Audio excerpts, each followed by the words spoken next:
कोहली भाई साहब, इससे बढ़िया अब आप करके क्या ही देंगे इतने सालों में।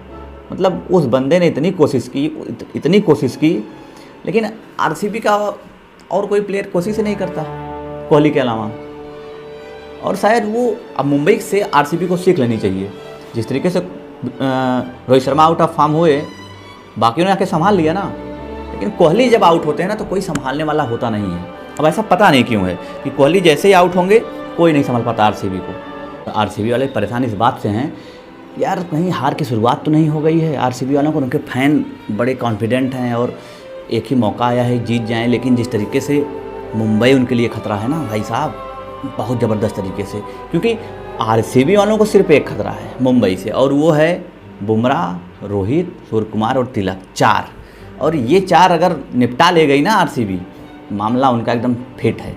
लेकिन आरसीबी के फैन अभी कुसमुसा रहे हैं कि यार हल्ला करें कि ना करें, क्योंकि क्वालिफाई तो कर गए हैं, लेकिन अब दूसरे नंबर से कल तीसरे नंबर पे आ गए हैं। कल जिस तरीके से हारी आरसीबी, और जिस तरीके से कल फिल साल्ट और कोहली बैटिंग कर रहे थे ना, फिर से वही यार चौक वाला सिस्टम दिख रहा है आरसीबी का। क्योंकि इतनी गजब शुरुआत और टीम ऑल आउट हो जाती है, जीत नहीं पाते हैं। हालांकि आरसीबी को बहुत बड़ा स्कोर का पीछा करना था, लेकिन जिस तरीके से कोहली ने शुरुआत की और फिल साल्ट खेले भाई साहब, लग रहा था कि जीत जाएंगे और वो चैंपियन वाली टीम नज़र आ रही थी। लेकिन अचानक से सब कुछ सत्यानाश हो गया और तीसरे नंबर पर पहुंच गई। और सभी चाहती हैं टीमें जितने सुपर 4 की हैं, जो क्वालिफाई कर चुकी हैं, कि वो 4 में से कम टॉप 2 में रहें। क्योंकि टॉप 2 में रहेंगे तो उनके लिए फ़ायदा ये है कि हारेंगे तो एक क्वालिफाइंग मैच खेलने का मौका मिलेगा।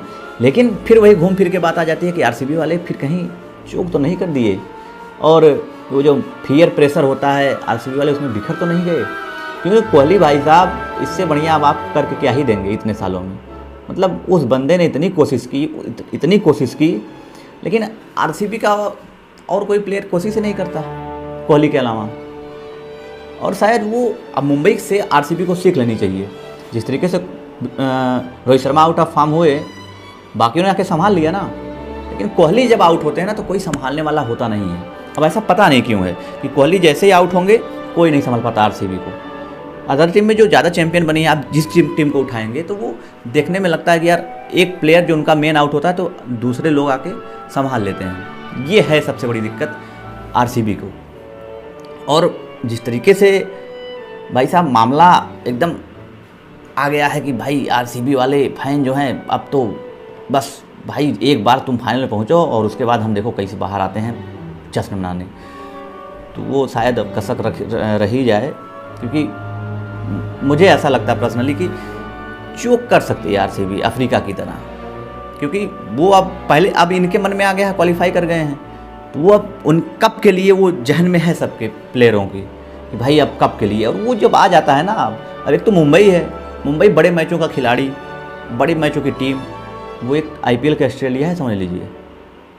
वो शुरू से हारेंगे, उसके बाद लास्ट में कप ले उड़ेंगे। और देख लीजिएगा शायद मुंबई ही पटकने दे आरसीबी को, ऐसा मुझे लगता है। बहरहाल जिस तरीके से आरसीबी ने खेला है कल का मैच, और जिस तरीके से सुपर 4 में अब भाई पंजाब 11 साल बाद श्रेयस अय्यर को मानना पड़ेगा। वो बंदा भाई साहब जिता ले गया अपनी टीम को। अब पिछली बार कोलकाता में था तो कोलकाता को चैंपियन बना दिया, इस बारी भाई साहब पंजाब में है तो पंजाब को इस समय टॉप 2 में है टेबल पे। टेबल पॉइंट का खेल सब झोल सब नज़र आ रहा है। सब परेशान है कि हम नंबर 1 पे पहुँचे, नंबर 2 पे पहुँचे। मुंबई वाले नंबर 4 पे आराम से बैठे हैं, कोई टेंशन नहीं, आने दो, जिसको पटक दिया जाएगा और फाइनल में निपटा जाएगा उससे। तो लगता क्या है आपको, क्या मुंबई जीतेगी या आरसीबी या गुजरात या फिर पंजाब? 4 बचे हैं, 25% चांस है सबके पास जीतने का। आपकी क्या राय है, कमेंट कर दीजिए और चैनल को सब्सक्राइब कर लीजिए। धन्यवाद।